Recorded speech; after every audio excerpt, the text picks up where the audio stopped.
ya día jueves, segundo día de este mes de abril.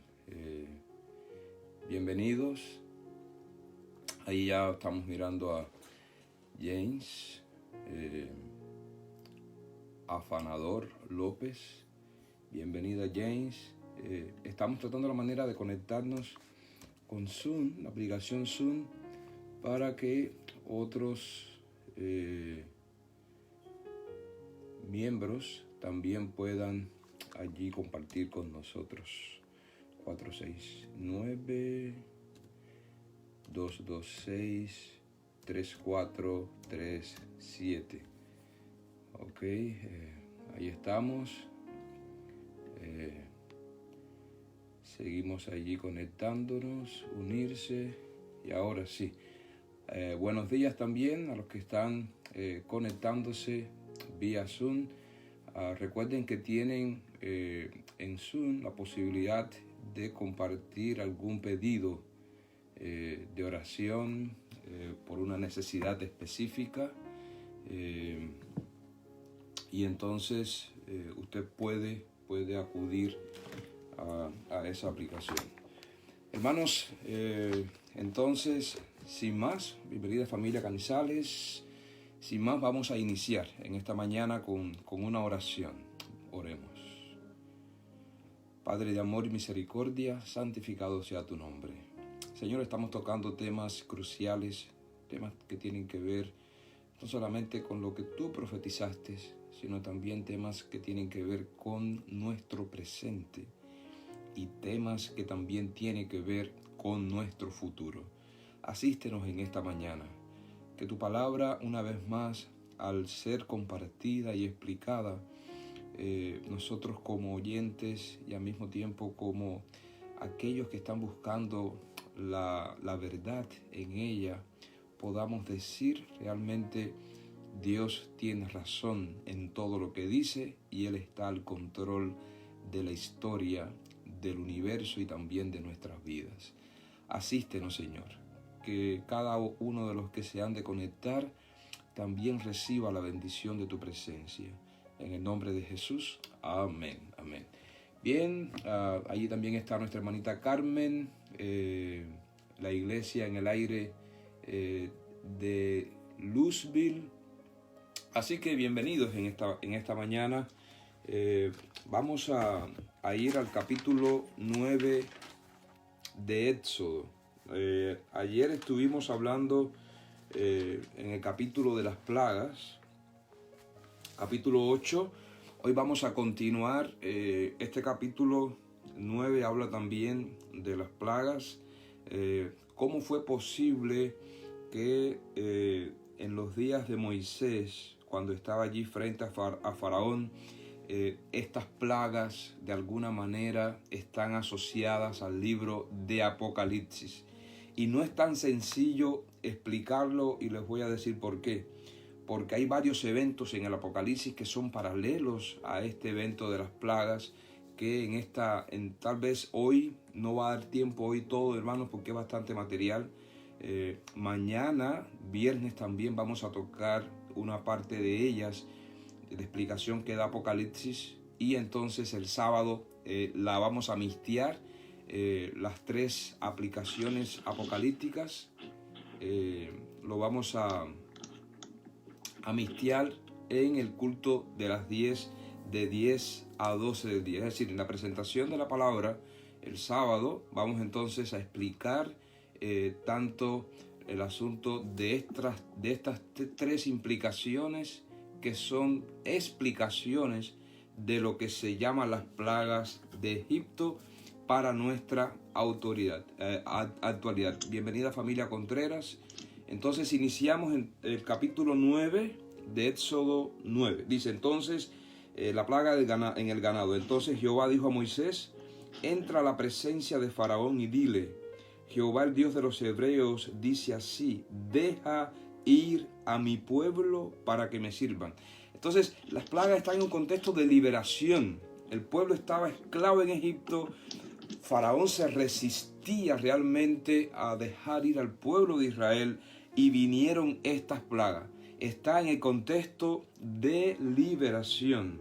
Dice, porque si no lo quieres dejar ir y lo detienes aún, he aquí la mano de Jehová estará sobre tus ganados que están en el campo, caballos, vacas, ovejas.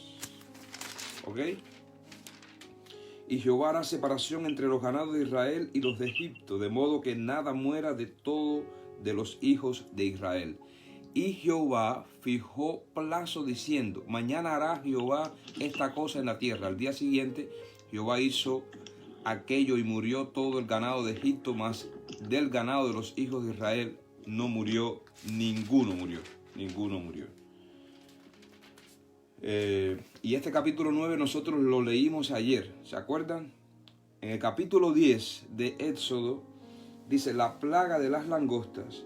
Jehová dijo a Moisés, entra a la presencia de Faraón porque yo he endurecido su corazón y el corazón de sus siervos para mostrar entre ellos estas mis señales y para que cuentes a tus hijos y a tus nietos las cosas que yo hice en Egipto y mis señales que hice entre ellos para que sepáis que yo soy Jehová. Entonces vinieron Moisés y Aarón a Faraón y le dijeron, Jehová, el Dios de los hebreos, ha dicho así, ¿hasta cuándo no querrás humillarte delante de mí? Y me llama la atención esta expresión que utiliza Moisés en relación a Faraón. Porque Faraón, mientras más plagas mandaba Dios, Faraón decía, sí, yo voy a dejar ir al pueblo.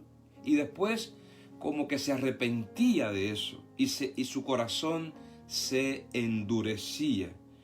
Y a veces tal vez la expresión directa, estamos en la etapa, diríamos, la teocracia, Dios es quien gobierna supremo, y tal vez utilizando esta expresión, diríamos, de supremacía de Dios, Moisés dice, Jehová endureció el corazón de Faraón, pero realmente era Faraón mismo quien endurecía su corazón ante los pedidos de estos siervos de Dios. Y Moisés entonces le pregunta, ¿hasta cuándo no querrás humillarte delante de mí? Deja ir a mi pueblo para que me sirva. Y si aún rehusas dejarlo ir, he aquí que mañana yo traeré sobre tu territorio la langosta, la cual cubrirá la faz de la tierra, de modo que no pueda verse la tierra, y ella comerá lo que escapó, lo que os quedó del granizo, comerá asimismo todo árbol que os fructifica en el campo. Y llenará tus casas y las casas de todos tus siervos, y las casas de todos los egipcios, cual nunca vieron tus padres ni tus abuelos desde que ellos fueron sobre la tierra hasta hoy. Y se volvió y salió de delante del Faraón. Entonces los siervos de Faraón le dijeron, ¿hasta cuándo será este hombre un lazo para nosotros? Deja ir a estos hombres para que sirvan a Jehová. ¿Acaso no sabes todavía que Egipto está ya destruido a este tiempo por las plagas anteriores? Yo no sé de qué Faraón sentía ya orgullo porque su país estaba completamente destruido. Y estos hombres estaban apelando al Faraón, por favor, deja ir al pueblo, deja ir al pueblo. Y Moisés, versículo 8, y Moisés y Aarón volvieron a ser llamados ante Faraón, el cual les dijo, andad, servid a Jehová vuestro Dios, ¿quiénes son los que han de ir? Moisés respondió, hemos de ir con nuestros niños, con nuestros viejos, con nuestros hijos, con nuestras hijas, con nuestras ovejas, con nuestras vacas, hemos de ir, porque es nuestra la fiesta solemne para Jehová. Versículo 10 del capítulo 10 de Éxodo, y él les dijo, así sea Jehová con vosotros. ¿Cómo os voy a dejar ir a vosotros y a vuestros niños? Mirad cómo el mal está delante de vuestro rostro. No será así. Id ahora vosotros, los varones, y servid a Jehová, pues esto es lo que vosotros pedisteis. Y los echaron de la presencia de Faraón. Entonces Jehová dijo a Moisés, extiende tu mano sobre la tierra de Egipto para traer la langosta, a fin de que suba sobre el país de Egipto y consuma todo lo que el granizo dejó. Y extendió Moisés su vara sobre la tierra de Egipto, y Jehová trajo un viento oriental sobre el país todo aquel día y toda aquella noche, y al venir la mañana el viento oriental trajo la langosta, y subió la langosta sobre toda la tierra de Egipto, y se asentó en todo el país de Egipto en tan gran cantidad como no la hubo antes ni la habrá después. Y cubrió la faz de todo el país y oscureció la tierra y consumió toda la hierba de la tierra.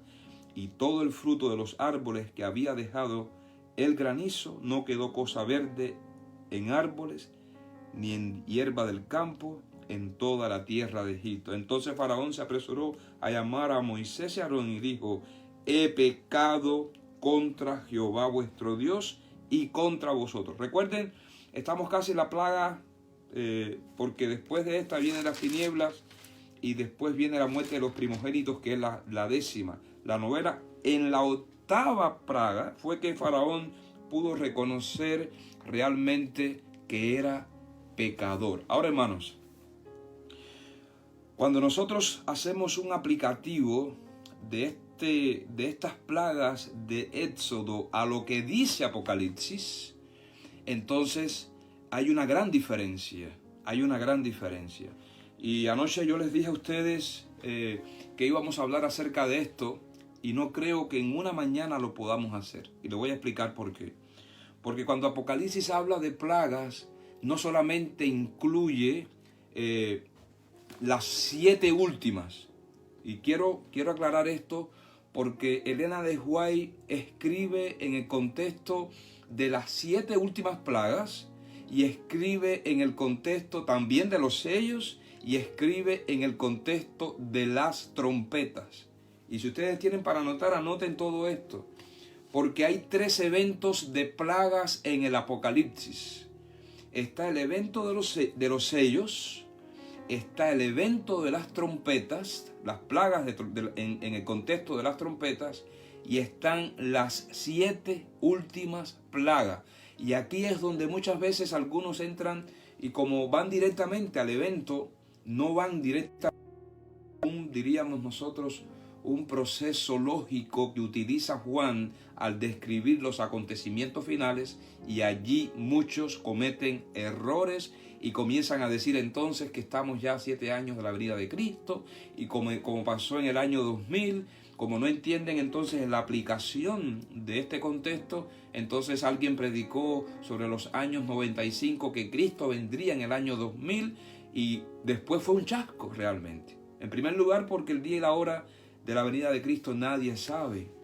Y en segundo lugar, porque no comprenden lo que son los 3 episodios de plagas en el Apocalipsis. Que estamos hablando, repito, los sellos, estamos hablando de las trompetas y estamos hablando de las 7 últimas plagas. Hoy vamos a concentrarnos entonces en los sellos. Y yo quiero extraer, no de mi propia boca, sino quiero tal vez traer a mi presencia la explicación que hace el doctor Ranko Stefanovic. Actualmente es profesor de la Universidad de Andrews y es una de las personas que podemos decir es autoridad en el libro de Apocalipsis. Y él plantea lo siguiente, fíjense. Dice, en el Apocalipsis capítulo 4 y capítulo 5 viene siendo como un paréntesis. Un paréntesis porque Apocalipsis comienza con la introducción de Cristo. Después viene la historia de la iglesia, que está basada en 7 periodos, comenzando el periodo de Éfeso y terminando con la iglesia de Laodicea. E históricamente están bien especificados estos periodos en la historia, y su cumplimiento, diríamos, de estos 7 periodos terminaría entonces con un Cristo que aparece en la iglesia de Laodicea, tocando a la puerta de esta iglesia y diciendo: he aquí yo estoy a la puerta y llamo, si alguno oye mi voz y abre la puerta, entraré a él, cenaré con él y él conmigo. Hermanos, tal vez las cosas que voy a decir, hay cosas que voy a hablar de Stefanovic, que es el profesor en estos momentos para mí, una autoridad en el Apocalipsis. Y voy a hablar también de cosas que ya a través de los estudios que hemos hecho podemos sacar conclusiones. Hay un paralelismo en Apocalipsis capítulo 2, porque en el capítulo 1 es la presentación de Cristo como sacerdote. Lo podemos ver también desde la perspectiva del santuario. Cristo estaba tal vez en el lugar santo, si lo podemos decir así, por la descripción que Juan hace de las vestiduras de Jesús. Cuando comienza a explicar Juan los periodos de las iglesias, para mí, en realidad, y esa es una conclusión que yo tengo muy personal, Cristo aparece a la iglesia, a la Odisea, tocando a su corazón, y para mí que es un paralelismo bellísimo acerca de la venida de Cristo también, ¿ok? Eso es una conclusión que yo extraigo. Ahora, el capítulo 4 y el capítulo 5 de Apocalipsis, recuerden, la mente semítica, Juan como semita, incluye acontecimientos de la tierra y acontecimientos del cielo. El semita, la persona así que como Juan, como los judíos que tienen esta ascendencia, ellos combinan en su vida diaria elementos del cielo y de la tierra. Por eso es que Apocalipsis muchos no lo comprenden, porque tratan la manera de buscar un orden lógico y no lo pueden encontrar, porque es la estructura que se escribió el libro y es un hombre que está mirando acontecimientos en la tierra, pero al mismo tiempo está mirando acontecimientos en el cielo. Igual que Daniel, cuando Daniel escribió, él vio acontecimientos en la tierra, capítulo 9 de Daniel, capítulo 8 de Daniel, vio también acontecimientos en el cielo. Y es lo que sucede en Apocalipsis. Los 3 primeros capítulos de Apocalipsis son, diríamos, capítulos históricos. Capítulo 4 y 5 estamos hablando de que Juan entonces dice, bueno, si todo esto está pasando, ¿qué va a pasar en el cielo? Y tal vez Juan eleva su mirada al cielo y entonces ve a un Jesús coronado, un Jesús victorioso. Y Juan dice, aunque la iglesia pase por momentos difíciles, aunque la iglesia pase por momentos de persecución, yo sé que mi Redentor Jesucristo ya obtuvo la victoria, ya está allí, porque Juan habla acerca de esto, proféticamente hablando. Y entonces dice, mi Dios es vencedor. Amén. Mi Dios es vencedor. Ahora bien, cuando comienza Juan a hablar de los sellos, comenzando desde el capítulo 6, esta descripción que acompaña la apertura de los primeros 4 sellos siguen el mismo esquema literario. Cuando Cristo el Cordero abre cada uno de los 4 sellos, Juan oye a cada uno de los 4 seres vivientes que dicen a su turno, ven. Algunos manuscritos dicen ven y ve, para indicar que el llamado era dirigido a Juan. Sin embargo, es más probable que esta sea una orden a los jinetes. Al romper los primeros 4 sellos, y noten esto, aparecen 4 caballos pintorescos con sus jinetes. En el Apocalipsis los caballos están generalmente asociados con guerras y conquistas. Antes de Juan, Zacarías vio en una visión 4 caballos coloridos con sus jinetes, asemejándose a los de Apocalipsis 6. Los jinetes eran obviamente figuras angélicas, ejecutando castigos divinos. En una visión posterior, los caballos se definen como los 4 espíritus del cielo al servicio del Señor.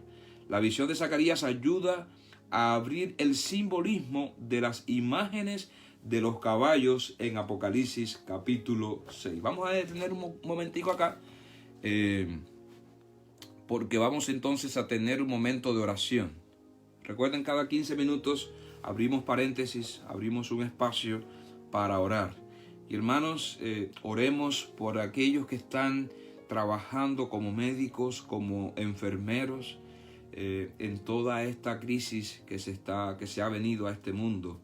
Y con tristeza algunos están también siendo contagiados y la familia está triste, ellos también, porque ejerciendo sus funciones de ayudar a la humanidad, también están siendo contagiados. Entonces vamos a orar por diríamos, estos hombres y mujeres de valor que en estos momentos están enfrentando, arriesgando sus propias vidas, ayudando a estas personas que están contagiadas. Oremos.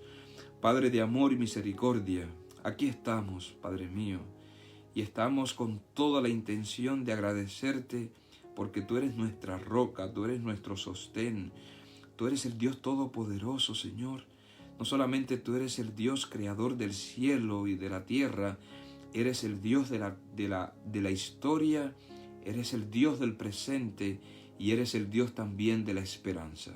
Por eso en esta mañana acudimos a ti, Señor, pidiendo, interviniendo, haciendo esta oración en favor de aquellos que están en medio de esta situación tan complicada, de esta situación, diríamos, tan dolorosa, médicos, enfermeras, personal de la salud. Ten misericordia de ellos, Señor, protégelos, cuida de ellos, que de alguna manera tú puedas intervenir también, Señor, protegiéndolos, para que ellos continúen haciendo esta oración heroica. También te pido que seas con cada uno de los hermanos que están se han unido a este proyecto en esta mañana, que también tu Santo Espíritu esté sobre todos nosotros, en el nombre de Jesús. Amén, amén. Bien, bienvenidos en esta segundos 15 minutos. Estamos hablando acerca, a los que se están uniendo a nosotros en esta explicación, estamos hablando de Éxodo capítulo 10. Es el capítulo, tanto el capítulo 9 como el capítulo 10 de Éxodo habla de las plagas. En estos 40 días este es el libro que nosotros estamos estudiando y hemos llevado un orden cronológico, un orden en la lectura de este libro de Éxodo, y coincide que estamos hablando de las plagas con situaciones que nosotros estamos viendo en estos momentos. Y a veces uno se hace una pregunta, y bueno, ¿y qué es esto que está sucediendo? Hermanos, Dios tiene respuesta a cada una, no a cada una de las cosas, porque no podemos decir así a cada una de las cosas, pero Dios en su palabra hay suficiente información para que nosotros sepamos dónde nos encontramos. Y cuando uno estudia la palabra de Dios y dice, bueno, ¿dónde yo estoy en estos momentos? Hay más tranquilidad. Número uno, porque estamos confiando en Dios. Y número dos, porque nos estamos dejando guiar por la información de su palabra.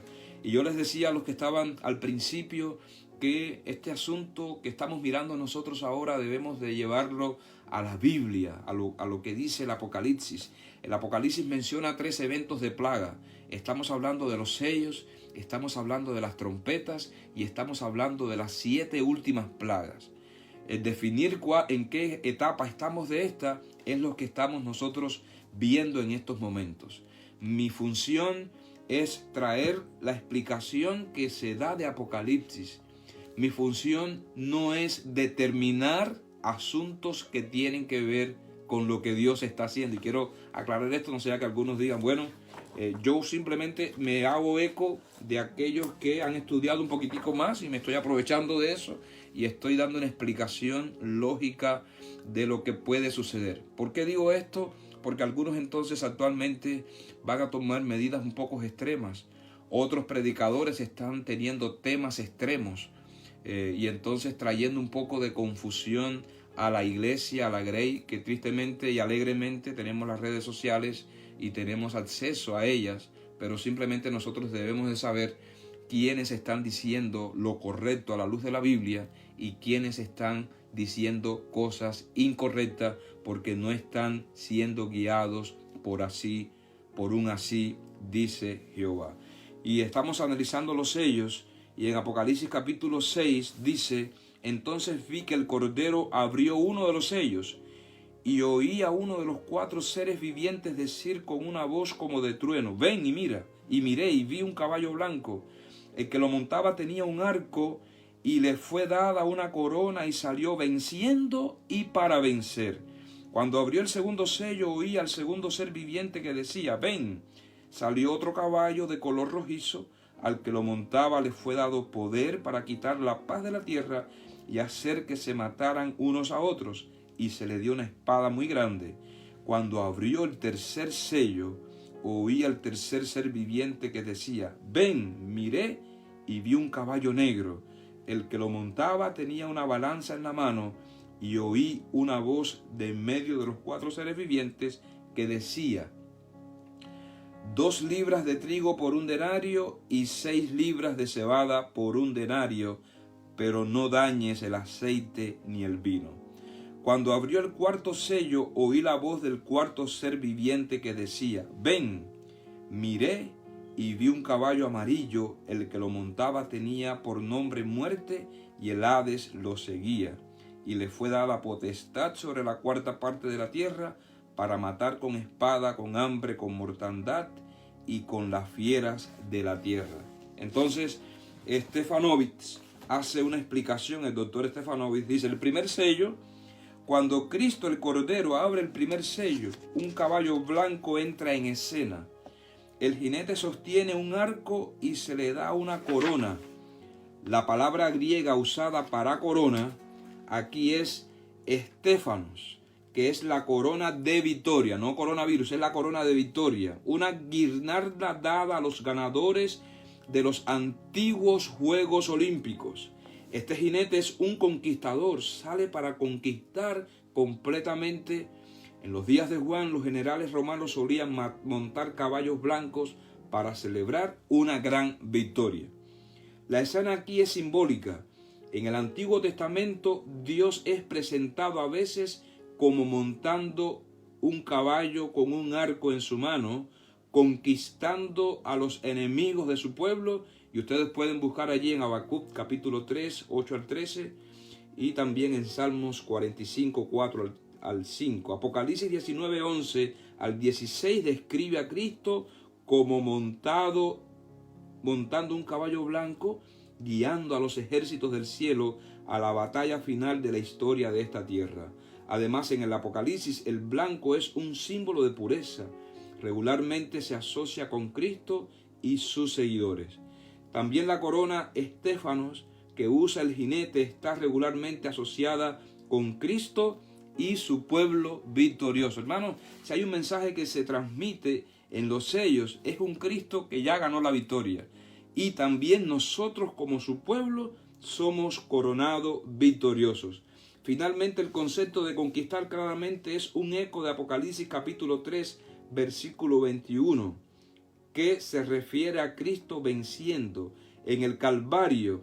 Este concepto es un tema dominante en el libro. Cristo ya venció. Amén. El jinete del caballo blanco significa la difusión del evangelio de Jesucristo, que comenzó en el Pentecostés conquistando gente para Jesucristo. Cuando Cristo fue exaltado sobre el trono celestial a la derecha del Padre, Él comenzó la expansión de su reino, haciendo guerra contra las fuerzas del mal. Había muchos territorios para conquistar y mucha gente para ganar para el reino.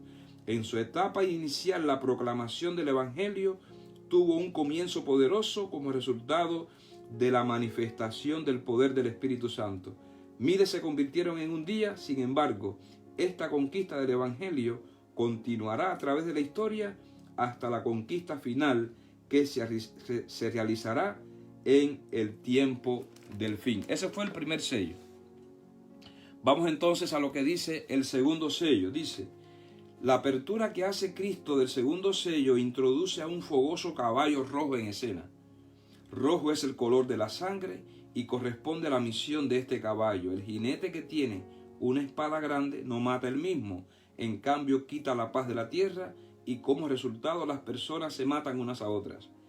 El fogoso caballo rojo sigue al caballo blanco. El primer jinete muestra que, por medio de la predicación del evangelio, Cristo está librando una gran guerra espiritual contra las fuerzas del mal. Sin embargo, las fuerzas del mal ofrecen una fuerte resistencia a la difusión del evangelio. Ellos reúnen a quienes rechazan el evangelio contra los que lo aceptan. Inevitablemente sigue la persecución. El evangelio siempre divide a la gente. Algunos lo aceptan y otros lo rechazan. Aunque su aceptación trae paz, su rechazo resulta en una pérdida de paz. No penséis que he venido a traer paz a la tierra, dijo Jesús. No he venido a traer paz sino espada, porque he venido a poner en enemistad al hombre contra al hombre, contra su padre, a la hija contra su madre y a la nuera contra su suegra. Así que los enemigos del hombre serán los de su casa. Como en el Antiguo Testamento, los enemigos del pueblo de Dios a menudo se alzaron unos contra otros. Así, en la escena del segundo sello, los que resisten y rechazan el evangelio se vuelven unos contra otros en persecución. Es interesante todo esto, hay bastante información, pero es información que después nos va a ayudar a sacar una conclusión. Vamos a orar en estos segundos 15 minutos que ya terminaron. El tiempo está avanzando rápidamente y vamos a orar, hermanos. Nosotros cuando iniciamos estos 40 días en la iglesia de Louisville, lo iniciamos pensando en la compra de un edificio para la iglesia y no descartamos esa posibilidad. Se ha venido toda esta situación crítica, toda esta crisis, pero ese objetivo y ese propósito todavía está en pie. La iglesia de Louisville necesita un templo y aquí hay personas que están escuchando, están mirando, están participando de Miami, de Florida, de tal vez de otros lugares. Si alguno de ustedes tiene $1 millón, avísenme allí entonces para después que terminemos acá poder conversar. Yo sé que Dios va a hacer un milagro y lo va a hacer en grande. Entonces sí necesitamos nosotros al menos por ahora unos $150,000. La propiedad vale en arreglos y todo casi $790,000. Entonces es bastante dinero. Así que vamos a orar en esta mañana por ese propósito, por el propósito por el cual se iniciaron estos 40 días, y uno de los propósitos era orar para que Dios nos ayude en conquistar y en conseguir un templo de adoración en la iglesia de Louisville que se encuentra en la ciudad de Texas. Vamos a orar. Señor, tú eres el Dios de la gloria, tú eres el Dios del tiempo, de los recursos. Tú dices, mío es el oro y la plata. Y aquí estamos también haciendo oración por nuestros hermanos en Louisville. Tú sabes que estamos en un lugar incómodo, necesitamos un lugar más espacioso y ese lugar estamos en proceso de compra, Señor. A pesar de todo esto que se ha venido, Padre, yo sé que tú tienes poder y yo sé que tú vas a obrar a nuestro favor y te vas a manifestar gloriosamente. Por lo tanto, Señor, ponemos toda esta situación en tus manos. Queremos que tú seas quien nos guíe y que tú nos dirijas paso a paso. Cuando tú nos diriges paso a paso y nos dices lo que nosotros debemos de hacer, hay alegría, hay felicidad y sobre todas las cosas también hay agradecimiento porque tú eres el Dios de los milagros. Gracias, Señor, gracias por permitirnos este espacio en el nombre de Cristo Jesús. Amén, amén. Bien, entonces estamos aquí en Apocalipsis hablando de los sellos. Estuvimos analizando los 2 primeros sellos. Vamos entonces a Apocalipsis capítulo 6, versículos 5 y 6. Dice, al abrir Cristo, el Cordero, el tercer sello, aparece un caballo negro, siguiendo al caballo rojo. Se ve el jinete sosteniendo una balanza para pesar alimentos. Juan también oye un anciano que hace uno de los 4 seres vivientes, 2 libras de trigo por 1 denario y 6 libras de cebada por 1 denario. Pero no dañes al aceite ni al vino. En Palestina el grano, el aceite y el vino eran los 3 principales productos de la tierra. Se los menciona en el Antiguo Testamento como las necesidades básicas de la vida. Dios prometió a Israel que tendría alimentos en abundancia. El pesar cuidadosamente el grano indica gran escasez o hambre. En los días de Juan, 1 denario era el salario de un día. En circunstancias normales, el salario de un día podía comprar el sustento para una familia. Sin embargo, un hambre podía inflar el precio normal hasta 2 veces. En la escena del tercer sello, se requerirá el salario de un día para comprar suficientes alimentos para solo una persona, ya que 1 litro de trigo era la ración diaria de una persona. Para alimentar a una familia pequeña, el salario de un día compraría 3 litros de cebada, un alimento más áspero, y barato para los pobres. Las imágenes del caballo blanco y su jinete señalan a lo que ocurrirá a los que rechazan el Evangelio. El color negro se corresponde con la misión del caballo y su jinete. El negro es el opuesto al blanco. Si el caballo blanco representa la predicación del Evangelio, entonces el caballo negro indica la ausencia del Evangelio. El grano en la tierra simboliza la palabra de Dios. El pan también representa la palabra de Jesús, según San Juan 6:35 al 58. El rechazo del Evangelio resulta en hambre de la palabra de Dios, similar al hambre espiritual profetizada por Amós con respecto a los israelitas. Sin embargo, el hambre del tercer sello no es fatal. La misma voz que comisionó al jinete anuncia que el aceite y el vino no serían afectados por el hambre, sino seguirían estando disponibles. Espiritualmente, el aceite simboliza el Espíritu Santo y el vino simboliza la salvación en Cristo. Aun cuando la palabra de Dios sea escasa, el Espíritu Santo todavía está actuando entre la gente y la salvación todavía está disponible para todo el que la desee. Y alabado sea el nombre de Dios. Entonces estamos hablando de estos tres primeros jinetes. Estamos hablando de estos tres primeros sellos. Y ahora vamos al cuarto sello. Presten atención al cuarto sello. Porque dice, con la apertura del cuarto sello aparece un caballo amarillo, amarillento, la nueva versión internacional, que sigue al caballo negro. La palabra en griego para el color del caballo es hiloros, que indica un color pálido. El color gris ceniciento de un cadáver en descomposición. El nombre del jinete era Muerte y lo acompañaba el Hades, el lugar de los muertos. Se le permitió destruir gente por la espada, el hambre, la plaga y animales salvajes sobre un cuarto de la tierra. Es de notar la acción del cuarto jinete abarca las acciones de los tres jinetes previos. El cuarto sello llama a la pestilencia y a la muerte. La descripción gráfica del cuarto jinete provee una advertencia adicional a quienes rechazan el Evangelio. El caballo amarillento que sigue al negro transmite la verdad perenne que el hambre espiritual de la palabra Dios típicamente resulta en la muerte espiritual. Sin embargo, las buenas nuevas son que el poder de la muerte y el Hades es muy limitado. Se les da autoridad solo sobre una cuarta parte de la tierra. El comienzo del libro proporciona la seguridad de que, por su propia muerte y resurrección, Jesús ha ganado la victoria sobre la muerte y el Hades, los dos enemigos de la raza humana. Cuando se acepta el Evangelio, se recibe la vida como un regalo. La muerte no tiene el poder o la autoridad sobre los que aceptan el Evangelio. Cristo tiene las llaves de la muerte y el Hades. Hermanos, tanto el primero, el segundo, el tercero, el cuarto sello, no solamente transmiten un mensaje, sino también nos está diciendo Jesús está al control. Cristo reina soberano. A pesar de que haya momentos difíciles, a pesar de que haya momentos de escasez, Cristo es nuestro gran Dios que ha ganado la victoria. Ahora vamos entonces a ver el significado de los cuatro jinetes.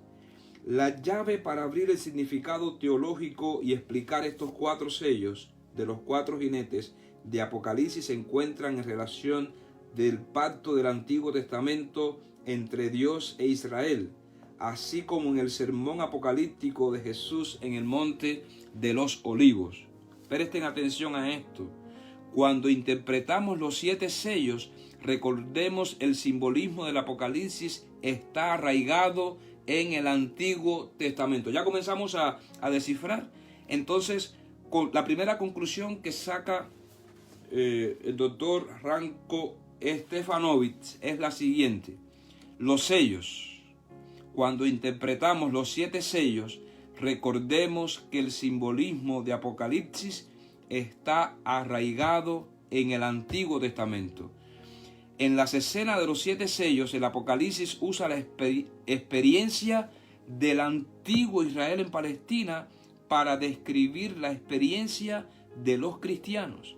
La misión de los jinetes está descrita usando los términos espada, hambre, plagas y bestias salvajes. En el Antiguo Testamento estos términos fueron instrumentos de juicios divinos contra el infiel Israel, usados para llevarlo al arrepentimiento. Estas plagas eran conocidas como las maldiciones del pacto y se usaron como un castigo por quebrantar el pacto de Dios. Cuando Dios sacó a Israel de Egipto, hizo un pacto con ellos en el Sinaí. Les prometió que si le obedecían, los reconocería como su pueblo escogido. Mientras los israelitas estuvieran dentro de la relación del pacto, Dios prometió bendecirlos. Los libros de Levítico, Deuteronomio, contienen una larga lista de bendiciones para los israelitas si vivían de acuerdo con la instrucción de Dios. Dios dijo que Él guardaría fielmente su promesa todo el tiempo que su pueblo le fuera obediente. Es decir,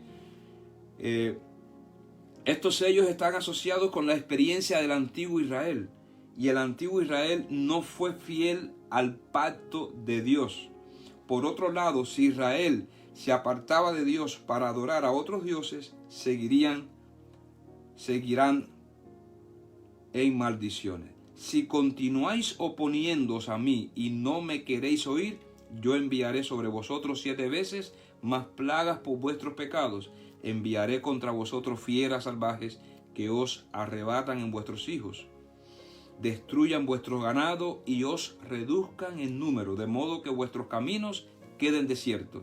Si con estas cosas no os corregéis, sino que continuáis oponiéndoos a mí, yo también procederé en contra de vosotros y os heriré aún 7 veces por vuestros pecados.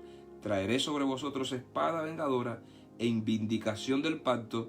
Si buscáis refugio en vuestras ciudades, yo enviaré pestilencia entre vosotros y seréis entregados en manos del enemigo. Cuando yo os quebrante el sustento del pan, cocerán 10 mujeres todo vuestro pan en un horno y os devolverán también medido que queréis y no os saciaréis. Esta advertencia incluye las 4 plagas, fieras salvajes, la espada, pestilencia y el hambre, que vendrán sobre Israel por quebrantar el pacto. Mi propósito en esta mañana y en estos temas que nosotros vamos a tener es que usted pueda fácilmente explicar a otras personas acerca de lo que está sucediendo ahora. Una vez que nosotros analicemos los sellos y a quién se aplica, una vez que nosotros analicemos las trompetas y cómo se aplica, una vez que nosotros analicemos las 7 últimas plagas y a quién se aplica, nosotros estaremos en condiciones de explicarle a otras personas lo que está sucediendo en estos momentos. Y ya cuando uno tenga un conocimiento de la palabra de Dios, especialmente del libro de Apocalipsis, y lo podamos explicar a otras personas, nosotros nos vamos a convertir en personas muy poderosas en el Evangelio. Es decir, alguien va a venir y va a decirnos, mira lo que está pasando, ya hay que, Cristo viene en 7 años, y uno va a decir, no, espérese hermano, tranquilícese, que miren lo que dice la palabra de Dios. Y esta es la interpretación de los sellos, esta es la interpretación de las trompetas, esta es la interpretación de las 7 últimas plagas. Y tal vez, hermano, usted está haciendo un aplicativo a las 7 últimas plagas. Por eso está un sermón por ahí que dice, el Cristo va a venir en 7 años. Porque está haciendo una aplicación a las plagas postreras, a las 7 últimas. ¿Ok? Tristemente, a lo largo de la historia, Israel fue infiel a Dios y quebrantó el pacto en forma consistente. Cuando se apartaban de Dios y adoraban otros dioses, los profetas los instigaron a arrepentirse, amenazándolo con estas 4 maldiciones. Ezequiel se refirió a ellas como 4 juicios terribles. Por eso son 4 jinetes. Dice en Ezequiel 14:21, y Jeremías las llamó los 4 géneros de castigo, según Jeremías 15:3. Como el pueblo continuó en apostasía, Dios finalmente los envió al exilio de Babilonia. Las maldiciones del pacto fueron el medio por las cuales Dios mantuvo a Israel en armonía con su voluntad. Actuaron como medidas disciplinarias. Por medio de ellas, Dios castigó a su pueblo cuando se apartaban de él, a fin de ganarlos de nuevo. Si el pueblo se arrepentía y se volvía a Dios, él prometía perdonar sus pecados. Estas maldiciones también vinieron sobre Israel cuando Dios incitaba contra su pueblo a naciones enemigas, tales como Asiria y Babilonia. Por ejemplo, Dios se refirió a Asiria como vara y bastón de mi furor, y al rey de Babilonia como el siervo de Dios. Por lo tanto, Dios castigó a su pueblo mediante estas naciones extranjeras. Cuando estas naciones destruían las ciudades de Israel, seguía el hambre y las enfermedades. Finalmente, las bestias salvajes venían para ser presa de lo que había quedado. Estas naciones tendían a tratar a Israel severamente, a menudo tratando de destruirlos totalmente. Los israelitas entonces se volvían a Dios para aliviar sus males. Entonces, en respuesta, Dios castigaba a las naciones enemigas que sin misericordia afligían a su pueblo. El Evangelio, los cristianos a menudo caen en la infidelidad y la desobediencia. Para mantenerlos en el camino, Dios permite que el mundo los castigue del mismo modo en el que como castigó a Israel en el Antiguo Testamento. El jinete del caballo rojo fuego trae persecución, el jinete del caballo negro trae hambre espiritual y el jinete del caballo amarillento trae plaga espiritual y muerte. El retrato gráfico de los 4 jinetes da una advertencia solemne a los cristianos a lo largo de la historia para que no tomen el Evangelio livianamente en sus vidas. Muy bien, entonces vamos a orar en estos momentos. Ya nos quedan solamente 13 minutos. Y hermanos, ahorita vamos vamos a incluir dentro de estos sellos el apocalíptico sinóptico de Cristo de San Juan capítulo 24, y vamos a hacer un comparativo para que nosotros veamos hasta qué punto, si nosotros no tenemos un entendimiento de las Escrituras, cuántas cosas podemos decir de esa interpretación. Puede ser muchas cosas muy buenas, o de una mala interpretación podemos hacer cosas muy malas, ¿ok? Entonces vamos a orar en estos momentos. Nos están escribiendo. Si alguien tiene algún motivo de oración, por favor lo puede escribir en estos momentos. Algunos de ustedes, vamos a buscar aquí en el chat. Vamos entonces a dedicar algún momento de oración. En la aplicación chatear, usted puede escribir allí algún pedido, y también puede escribir un pedido aquí en Facebook Live, en la aplicación de Noemí Arrebato. Pueden escribir allí alguna petición que ustedes tengan para orar por ustedes en estos precisos momentos. Así que no creo que están escribiendo, entonces vamos a hacer una oración general. Gloria a Dios que muchos de nuestros hermanos que han estado de alguna manera enfermos ya se están recuperando, y alabado sea el nombre de Dios. Vamos entonces a orar para que Dios tenga misericordia de todos nosotros.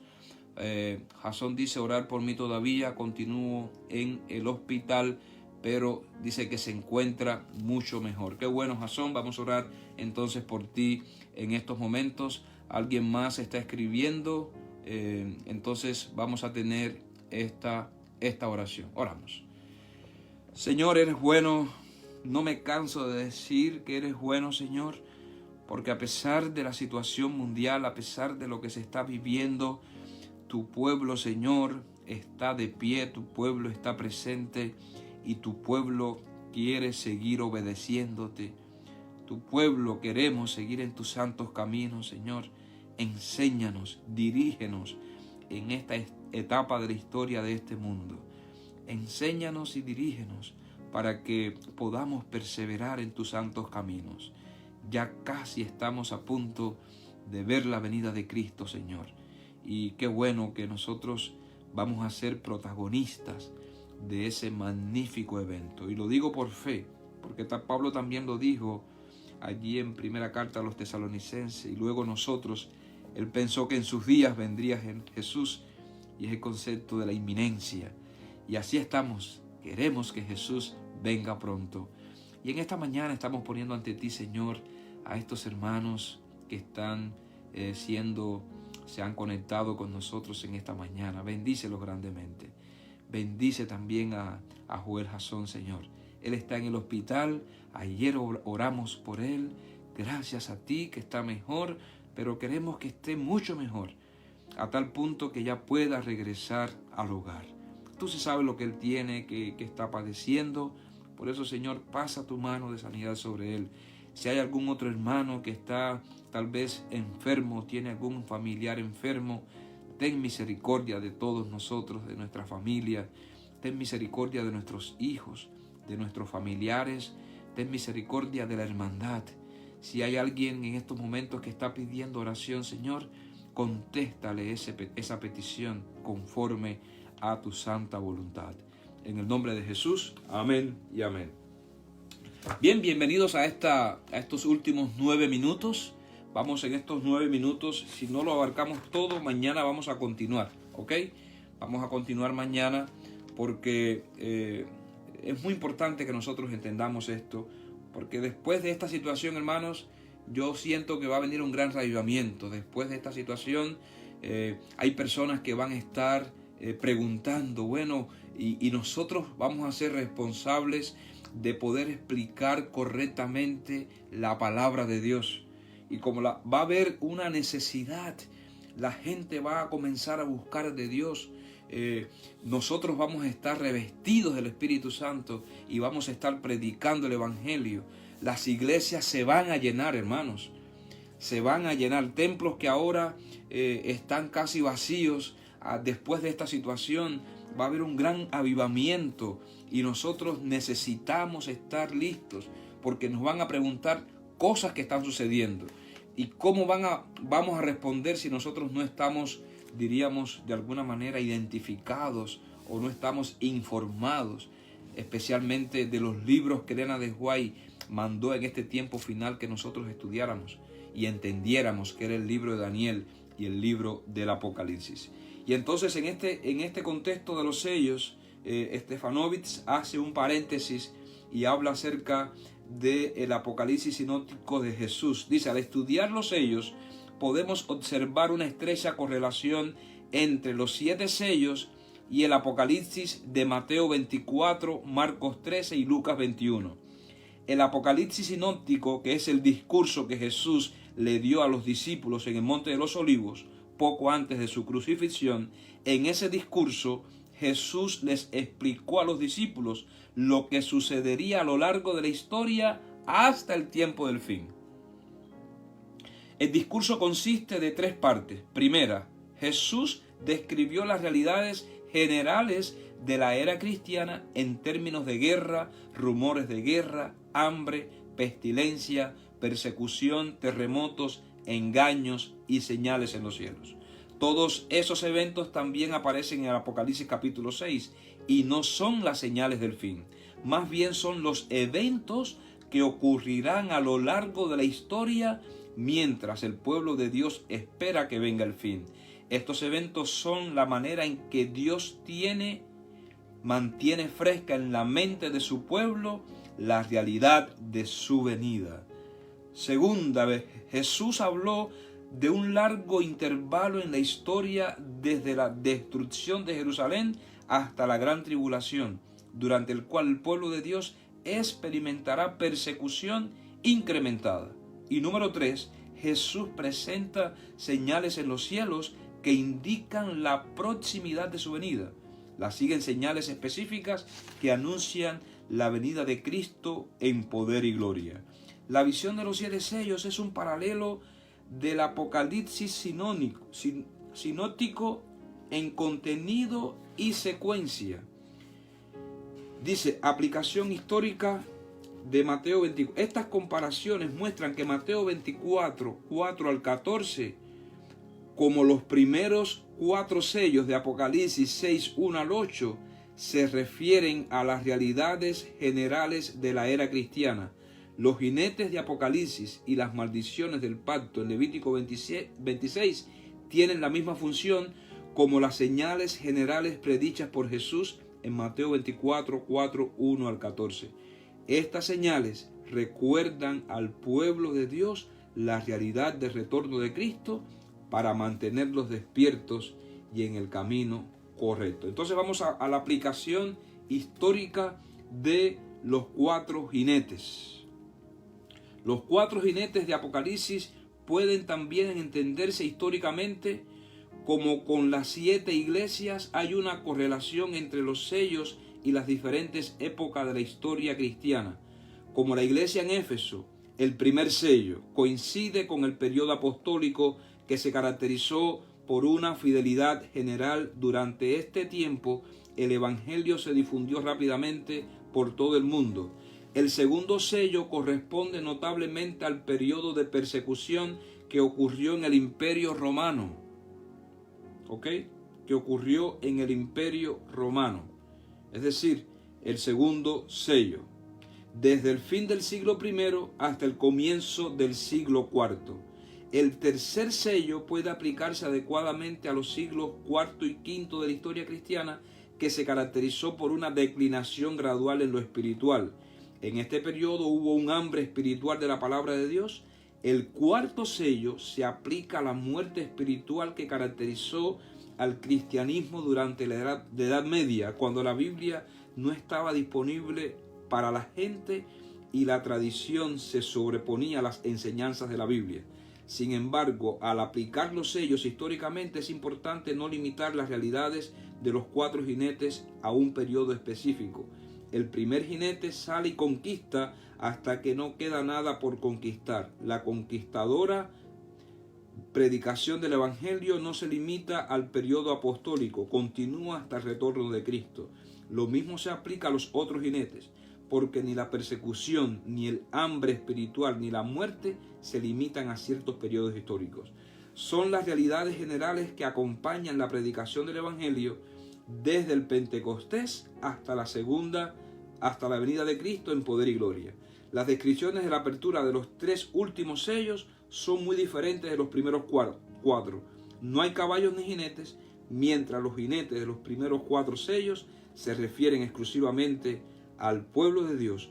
Los 3 sellos restantes se refieren a castigos que caen sobre los que oprimen al pueblo de Dios. Concluimos entonces que los primeros 4 sellos se refiere a una aplicación que nosotros podemos decir hoy fue en el pasado, los primeros 4 sellos. Entonces, los otros 3 sellos que vamos entonces a hablar mañana, el quinto, el sexto y el séptimo sellos, vamos entonces a ver dónde lo ubicamos en la historia de la iglesia, dónde lo ubicamos en el contexto nuestro y cómo nosotros podemos explicarlo. Entonces vamos a hacer algo, hermano, para que ustedes no se pierdan esta bendición. Mañana vamos a hacer un recuento de lo que hemos dicho. Usted puede anotar, usted puede allí buscar. Yo le puedo recomendar el libro. Usted lo puede tal vez bajar, lo puede comprar en Amazon. Un libro buenísimo. Estamos hablando de lo más actualizado de la iglesia adventista en relación a la explicación del Apocalipsis, y para no caer en manos de personas que están dando interpretaciones que no tienen un respaldo bíblico. Es muy importante. Recuerden que Cristo nos dijo: mirad que nadie os engañe, porque vendrán muchos en mi nombre diciendo yo soy el Cristo, y a muchos engañarán. Entonces, ¿qué sucede? Cuando viene alguien con una explicación no correcta y nosotros le creemos, podemos caer en ese engaño. ¿Me explico? Ahora, si nosotros tenemos una explicación correcta según lo que dice la Biblia, según lo que dice el espíritu de profecía, según lo que dicen nuestros líderes profesionales en materia de teología, entonces nosotros vamos a estar a salvo, número 1, de un error, y número 2, de un colapso, porque después que usted diga algo incorrecto, no piense que el tiempo le va a perdonar. Lo mismo que usted dijo, porque yo recuerdo aquel que dijo una vez hace 25 años atrás, un predicador supuestamente llamado ser adventista del séptimo día, y comenzó a decir que Cristo venía en el año 2000, 2000, y esa predicación corrió, y los pastores estábamos diciéndole a los hermanos, si ustedes siguen creyendo eso, ustedes están creyendo un gran engaño. Y yo recuerdo, yo estaba en Cuba cuando aquello, yo era anciano de iglesia, y yo escuché la predicación como anciano para saber qué decir al respecto, y concluimos y lo dijimos a la iglesia. Tuvimos una reunión con la iglesia y concluimos lo siguiente, que el día y la hora nadie lo sabe. Ese es el primer error de este predicador, que supuestamente decía hacerse adventista. Y número 2, que era un mensaje alarmista. Y fue real, llegó el año 2000, ¿y cómo quedó este hombre? Quedó como un mentiroso, tristemente quedó como un mentiroso. Y cada vez que se para en un lugar, la gente lo va a recordar, no como alguien que dijo la verdad, sino que simplemente lo van a recordar y lo van a ver como alguien que dijo mentira. Bien, entonces vamos a tomar un paréntesis aquí. Mañana vamos a continuar, hermanos. Mañana vamos a continuar hablando de esto. Y el sábado vamos a hacer entonces el resumen. Tal vez yo lo voy a escribir, y si ustedes lo necesitan, vamos a crear un documento para que usted lo pueda tener en su mano.